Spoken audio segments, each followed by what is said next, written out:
Alright, sana aabot ang 5,000 yen mo o kalahating lapat dito sa Japan. Kung medyo naku-curious ka, tara samahan mo muna ako mag-grocery na pang isang linggong pag-ibig. Alright, let's go. So dahil rest day natin ngayon ay mamimili muna tayo at kakargahan muna yung ating rep ng isang panlinggong food essential.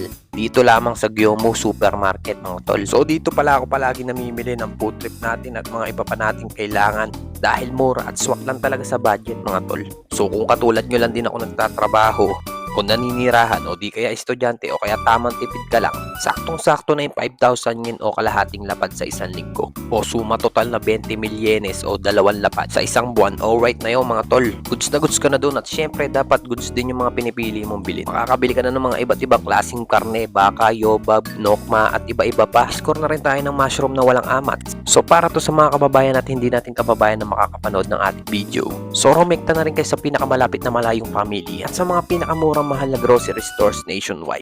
Pero sulit na rin yung arip mo pag dito ka rumektang umiscore sa Gyomu Supermarket. Alright, so sa mga kababayan natin dyan na maraming nalalaman ng mga iba pang murang pamilihang grocery, paki-comment naman dyan kung anong pangalan ng pwede natin puntahan. At nang sa gayon sa susunod nating grocery trip mabisita naman natin yung mga ropa. Nice ba? Alright, pero para sa akin lang, worth it talaga yung pamimili ko rito. Pero pagdating kasi sa toyo, iba pa rin yung hinahanap natin Toyo ng Pinay, toyo ng Pinas. Pero syempre, paminsan-minsan, nakakamiss pa rin yung panlasang Pinoy. Kaya talagang hinahanap-hanap natin yung mga kinagisnan natin sangkap. Kitams nyo naman mga ropa, medyo marami-rami na yung ating na pamimili. Kumpeto na yan tol, may day ka na dyan araw-araw.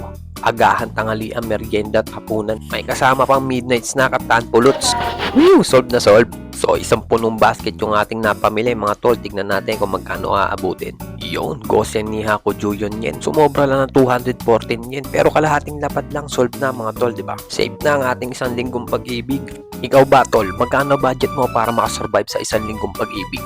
Kasi kung para sa akin ropa, sakto lang to, hindi pwedeng magkulang pero pwede lumabi. Kasi pag na-tom goods ako, napakabilis. Kasi may kasabihan nga tayo, magtipid ka na sa lahat, wag na sa food trip. Alright, so ayan na pala lahat ng aking napamili. Sa tingin mo, worth it ba? Comment ka naman ropa. Alright.